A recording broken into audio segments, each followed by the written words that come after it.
यार दोस्तों, इंडिया की एक रियासत हैगी आ करनाटका। उस रियासत दे विच ना एक बहुत ही अजीब वाकया जिहड़ा होया वा, जिहदी वीडियो सोशल मीडिया के उत्ते काफ़ी ज़्यादा वायरल हो रही सी। खैर दरअसल होया यह आ कि करनाटका रियासत जिहड़ी सी उहदा एक सरकारी रैस्ट हाउस सी। उस सरकारी रैस्ट हाउस दे विच एक बैतुल खला सी ते बैतुल खला दे विच तेंदुआ ते एक कुत्ता कैद हो गए, जिहदी तस्वीर तुहानू ये सामने नज़र भी आ रही होनी आ।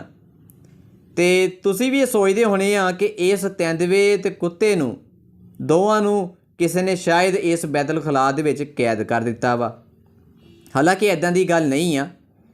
तेंदुआ ते कुत्ता जिहड़े आ इस बैतुल खला दे विच दाखल हो गए, हालांकि दरवाज़ा बैतुल खला दा बंद सी। लेकिन ये किस तरह दाखल होए, वजह दरअसल ये सी कि जिहड़ा तेंदुआ सी ना वो हैगा सी भुखा।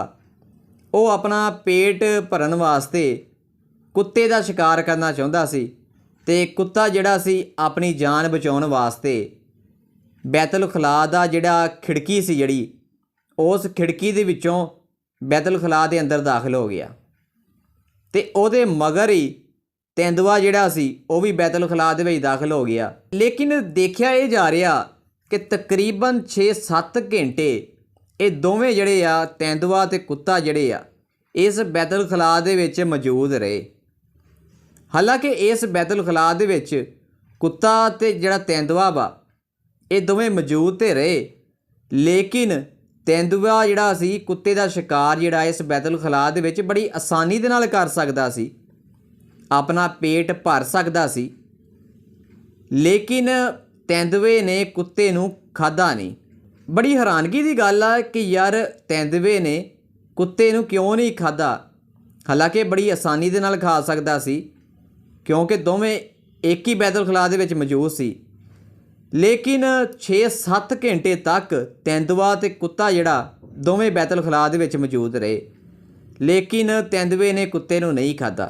लेकिन बाद चों तकरीबन 6-7 घंटे बाद जो पता लगा कि तेंदुआ ते कुत्ता जिहड़ा वा वो बैतुल खला दे विच कैद वा, ते इंडिया का जिहड़ा महकमा वा जिद्दां अपने पाकिस्तान दे विच वाइल्ड लाइफ वाले आ, इस तरह इंडिया दे विच भी एक महकमा हैगा वा, ते उन्हां दे जिहड़े मुलाजमीन आए ते उन्हां ने तेंदुए ते कुत्ते नू फिर आज़ाद कर दिता। लेकिन जानवरां दे उत्ते तहकीक करन वाले लोकां ने एक बड़ी हैरानकुन गल ये दोवें जानवरां दे बारे कीती आ। लेकिन यार तुहानू की लगदा वा कि तेंदुए ने कुत्ते नू क्यों नहीं खाधा, हालांकि बड़ी आसानी दे नाल वो इहदा शिकार कर सकदा सी, खा सकदा सी। हालांकि दोवें इक्को बैतुल खला दे विच कैद हो गए सी। क्यों तेंदुए ने कुत्ते नू क्यों नहीं खाधा, आखिर की वजह सी? तुसी इस बारे की कहने आ? शायद तुहाडे विचों कुछ लोग ये भी सोचते होण कि तेंदुआ जिहड़ा वा कुत्ते नू खांदा ही नहीं आ। अगर यार वो नहीं खाता तो की वो फिर कुत्ता ते तेंदुआ जिहड़ा कोई छून छपाई खेलते पे सी कि तेंदुआ जिहड़ा कुत्ते नू फड़दा पिया सी, उन्हां दी कोई गेम चलदी पई सी? ऐदां दी गल नहीं है यार। तेंदुआ कुत्ते नू खाण वास्ते ही भजदा पिया सी ते खाधा इस वजह तो नहीं क्योंकि जिहड़े जानवरां दे उत्ते तहकीक करदे आ लोग, उन्हां ने ये गल दसी, उन्होंने यह कहा कि तेंदुए ने कुत्ते नू इस वजह तो नहीं खाधा कि जिहड़े जानवर होंदे आ ना अपनी आज़ादी वास्ते बहुत ज़्यादा हसास होंदे आ। जदों उन्हां नू पता लगदा ना कि असीं तड़ गए आ ते फिर जिहड़े ना उन्हां नू अपना खाण पीण ही भुल जांदा वा। हालांकि बड़े एक अजीब जे तरीके दे नाल वेख लो कि कुत्ता भी बैतुल खला दे विच तड़िया गया ते जिहड़ा तेंदुआ सी वो भी तड़िया गया। जो दोवें तड़े गए एक बैतुल खला दे विच ते दोवां नू अपनी जिहड़ी आज़ादी जिहड़ी सी ना वो हुण पता लग गया कि असीं ते हुण फस गए हैं। इस वजह तो तेंदुए ने कुत्ते नू नहीं खाधा। हालांकि 6-7 घंटे तक जिहड़ा कुत्ता सी वो बैतुल खला दी एक नुक्कड़ दे विच बैठा रहा ते तेंदुआ जिहड़ा एक नुक्कड़ दे विच बैठा रहा। तेंदुए ने कुत्ते नू खाधा नहीं।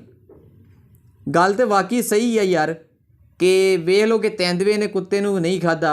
वाकई ये अपनी आज़ादी वास्ते काफ़ी ज़्यादा हसास होंदे आ। ਲੇਕਿਨ ਇੱਕ ਬੜੀ ਹੈਰਾਨਗੀ ਦੀ ਗੱਲ ਆ ਕਿ ਇਹ ਵੀ ਸ਼ੁਕਰ ਆ ਕਿ ਕੋਈ ਉਸ ਟਾਈਮ ਜਿਸ ਟਾਈਮ ਕੁੱਤਾ ਖਿੜਕੀ ਦੇ ਜ਼ਰੀਏ ਜਦੋਂ ਬੈਤੁਲ ਖਲਾ ਦੇ ਵਿੱਚ ਦਾਖਲ ਹੋਇਆ, ਉਦੋਂ ਇਹ ਵੀ ਸ਼ੁਕਰ ਆ ਕਿ ਕੋਈ ਬੈਤੁਲ ਖਲਾ ਦੇ ਵਿੱਚ ਮੌਜੂਦ ਨਹੀਂ ਸੀ, ਕਿਉਂਕਿ ਅਗਰ ਕੋਈ ਮੌਜੂਦ ਹੁੰਦਾ ਤੇ ਫਿਰ ਸ਼ਾਇਦ ਪਤਾ ਨਹੀਂ ਕੀ ਬਣਦਾ।